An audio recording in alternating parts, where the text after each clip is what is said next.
প্রিয় BA first সেমিস্টারের ছাত্রছাত্রীরা, আজকে আমি যে বিষয় নিয়ে আলোচনা করব সেটি হচ্ছে তোমাদের যে এডুকেশনের জেনারেল পেপার বা অনার্স পেপার যাদের রয়েছে তাদের জন্য আজকে আমি একদম বাছাই করা প্রশ্নগুলো নিয়ে আলোচনা করব। তো তোমাদের আমি অধ্যায়ভিত্তিক প্রশ্ন দিই, তোমরা গতবারেও দেখেছো, যারা গতবার আমি দিয়েছিলাম, তোমরা যারা সেকেন্ড সেমিস্টারে যারা এখন পরীক্ষা দিচ্ছে তাদের জন্য। তো তোমরা অনেকেই সেই ভিডিওতে কমেন্ট করেছো। তো এই বছরের জন্য আমি তোমাদের যারা নতুন 2024-এর শিক্ষাবর্ষে ভর্তি হয়েছো তাদের জন্য আমি তোমাদের প্রশ্ন দিচ্ছি। তো কি কি প্রশ্ন তোমাদের পড়তে হবে সেটি বলি, এবং সিলেবাস, পুরো টোটাল সিলেবাস কি রয়েছে আমি প্রিভিয়াস ভিডিওতে আলোচনা করে দিয়েছি। কিভাবে পড়তে হবে সেগুলো নিয়ে আমি সমস্ত কিছু বিষয় সেখানে বিস্তারিত আলোচনা করে দিয়েছি, সেটি একটু অবশ্যই শুনে নেবে।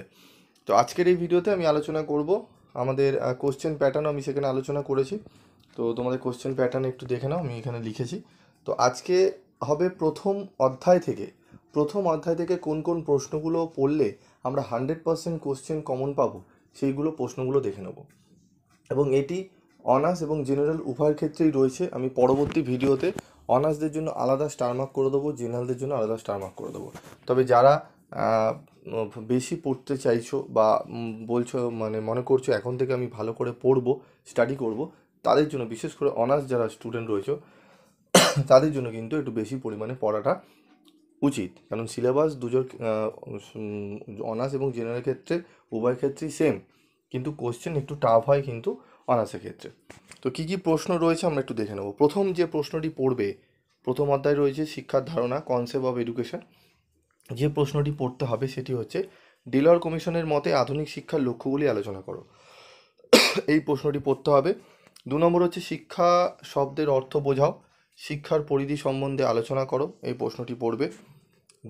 3 নম্বর প্রশ্ন হচ্ছে শিক্ষার বৃত্তিমূলক ও গণতান্ত্রিক লক্ষ্যের ধারণা সম্পর্কে সংক্ষিপ্ত ধারণা দাও। 4 নম্বর প্রশ্ন শিক্ষার ব্যক্তিতান্ত্রিক ও সমাজতান্ত্রিক লক্ষ্যগুলি সম্পর্কে বিস্তারিত আলোচনা করো, এদের মধ্যে কোনটি গ্রহণযোগ্য। 5 শিক্ষার গণতান্ত্রিক লক্ষ্যগুলি আলোচনা করো। 6 নম্বর প্রশ্ন যোগ দর্শন অনুযায়ী ঈশ্বর তত্ত্বের বর্ণনা দাও। এই প্রথম যে 5টি প্রশ্ন আমি আলোচনা করলাম, প্রথম যদি 5টি প্রশ্ন ভালো করে নাও, অনার্স এবং জেনারেল উভয় স্টুডেন্টদের বলছি, যদি করে নাও একদম 100% তোমরা একটি 10 নম্বরের প্রশ্ন কমন পেয়ে যাবে। ঠিক আছে, এবং এই চ্যাপ্টার থেকে তোমাদের 2টি 10 নম্বরের প্রশ্ন আসে। টোটাল 4টে প্রশ্ন তোমাদের দেবে, তার মধ্যে 3টে করতে হবে। তো এই চ্যাপ্টার থেকে 2টো প্রশ্ন আসে। যদি তোমরা প্রথম চ্যাপ্টারটি ভালো করে করো তবে এখান থেকে 2টো পাবে। তবে আমি বলবো তোমাদের এখান থেকে তোমাদের একটি প্রশ্নই অ্যাটেন্ড করার পরিকল্পনা করো। আমি পরবর্তী ভিডিওতে আমি বলে দেবো যে কী কনসেপ্টে তোমরা, আমি এই কথাটা বলছি। ঠিক আছে, তোমরা এই 5টি প্রশ্ন এখন রেডি করো।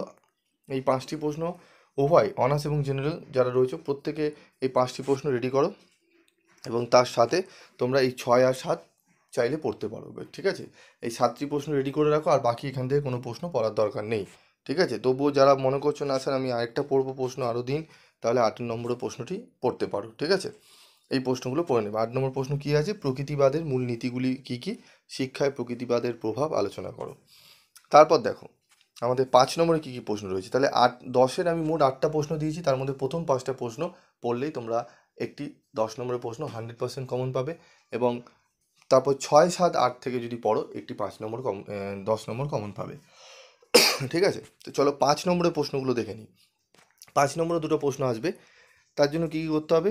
প্রথমে পড়তে হবে শিক্ষার গণতান্ত্রিক লক্ষ্য বলতে কী বোঝো, শিক্ষার সমাজতান্ত্রিক লক্ষ্য বলতে কী বোঝো। এটা কিন্তু 10এও আছে, 10এ যদি তুমি পড়ে নাও তাহলে তোমার 5এও কভার হয়ে যাবে। এটি 10এও আছে, শিক্ষার সমাজতান্ত্রিক ও গণতান্ত্রিক লক্ষ্য বলতে বা লক্ষ্যগুলি আলোচনা করো। তাহলে ওইটাকেই স্প্লিট করে তোমার 5 করে ওখানে রয়েছে, এখানে 5 করে আলাদা করে দিতে পারে। তার মানে অ্যাকচুয়ালি 10 নম্বরের প্রশ্নটি যদি ভালো করে পড়ো 5-এর এই 2টো প্রশ্ন হয়ে যাবে। তারপর দেখো ডেলার কমিশনের প্রস্তাবিত শিক্ষার 4টি স্তম্ভ আলোচনা করো। প্রথম প্রশ্নটিরই 5 নম্বরে এখানে আসতে পারে। ঠিক আছে, ছোটো ছোটো করে তোমাকে 4টি স্তম্ভ লিখতে হবে। শিক্ষার সংকীর্ণ ও ব্যাপক ধারণার মধ্যে পার্থক্য লেখো। শিক্ষার সংকীর্ণ অর্থে ও ব্যাপক অর্থের মধ্যে পার্থক্য লেখো। জানতে শেখা সম্বন্ধে ডেলার কমিশনের অভিমত ব্যক্ত করো। খুবই গুরুত্বপূর্ণ। ঠিক আছে, এখান থেকে পরপর এই 5টা প্রশ্নই গুরুত্বপূর্ণ প্রশ্ন।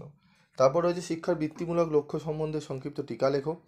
আধুনিক শিক্ষার পাঠ্যক্রমে বৌদ্ধ দর্শনের প্রভাব লেখো। 8 নম্বর হচ্ছে প্রয়োগবাদের মূল নীতিগুলি আলোচনা করো। 9 নম্বর হচ্ছে বৌদ্ধ দর্শনের শিক্ষাগত তাৎপর্য কী। 10 নম্বর হচ্ছে শিক্ষাক্ষেত্রে প্রয়োগবাদের প্রভাব সংক্ষেপে আলোচনা করো।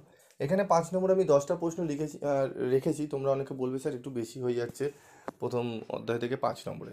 তো যারা মনে করছো যে একদম মানে ভালো করে পড়বে সিলেবাস মেনটেন করে, তাদের এই 10টি প্রশ্নই পড়তে হবে, ঠিক আছে? যারা মনে করছো তাদের 10টি প্রশ্ন পড়লেই হবে। যারা মনে করছে স্যার আমি একটু কম পড়বো, তো তাদের জন্য আমি পরে স্টার মার্ক প্রশ্নগুলো বলে দেবো এর থেকে। তবে আমি তোমাদের বলবো প্রথম যে 5টি প্রশ্ন রয়েছে, যারা একটু কম পড়তে চাইছো, প্রথম 5টি এবং শেষের একটি 10 নম্বরের প্রশ্নটি তোমরা পড়ে রেখো। 6টি প্রশ্ন তোমরা পড়ে রেখো, 4টি প্রশ্ন তোমরা বাদ দিও। মানে তোমরা 6, 7, 8, 9 এই প্রশ্নটা এখন রাখো, পরে পড়ো। আগে ওই প্রথম 5টি আর 10 নম্বর এই প্রশ্নটি ভালো করে পড়ে রেখো, ঠিক আছে? তাহলেই দেখবে তোমাদের অনেকটা তোমরা এগিয়ে থাকবে। এবং যারা তোমরা অনলাইন ক্লাস করতে চাইছো, অনলাইন ক্লাস অ্যাভেলেবেল রয়েছে। তোমাদের অত্যন্ত কম রেমুনারেশনে অনলাইন ক্লাস করানো হয়, ঠিক আছে? তোমাদের 150 টাকার মধ্যে তোমাদের পার মান্থ অনলাইন ক্লাস করানো হয়। অন্যান্য জায়গায় দেখবে অনেক বেশি তোমাদের পরিমাণে রেমুনারেশন নেওয়া হয়। তো কোয়ালিটির পড়ানো হয়। তোমরা মানে 1 মাস ক্লাস করলেই তার কোয়ালিটি বুঝে যেতে পারবে। এবং গ্যারেন্টি সহ তোমরা 75 অ্যাভব নাম্বার তোমরা পাবেই। হ্যাঁ, নিজেকে অবশ্যই পড়তে হবে। এমন নয় তুমি ঘরে বসে থাকলে পড়ছো না, আমি তোমাকে 0.75 তুলে দিলাম, এমন নয়। তুমি যদি ঠিকঠাক খাটো অ্যাভব 75% নাম্বার পাবে। প্রিভিয়াস ইয়ার থেকে আমি পড়াচ্ছি, মোটামুটি 75-এর কাছাকাছি কিন্তু নাম্বার অনায়াসে চলে যায়। ম্যাক্সিমামই 80% অ্যাভব হয় যদি ঠিকঠাক পড়তে পারো এবং যেই স্টাডি মেটেরিয়াল নোটসগুলো আমি দেবো সেগুলো যদি ফলো করতে পারো। এবং যারা মনে করছো না স্যার আমরা অনলাইন ক্লাস করতে পারবো না, অফলাইনও করতে পারবো না, আমরা স্টাডি মেটেরিয়াল যদি কিনে নিই, পারচেস করি, তাহলে কি সম্ভব? হ্যাঁ, অবশ্যই সম্ভব।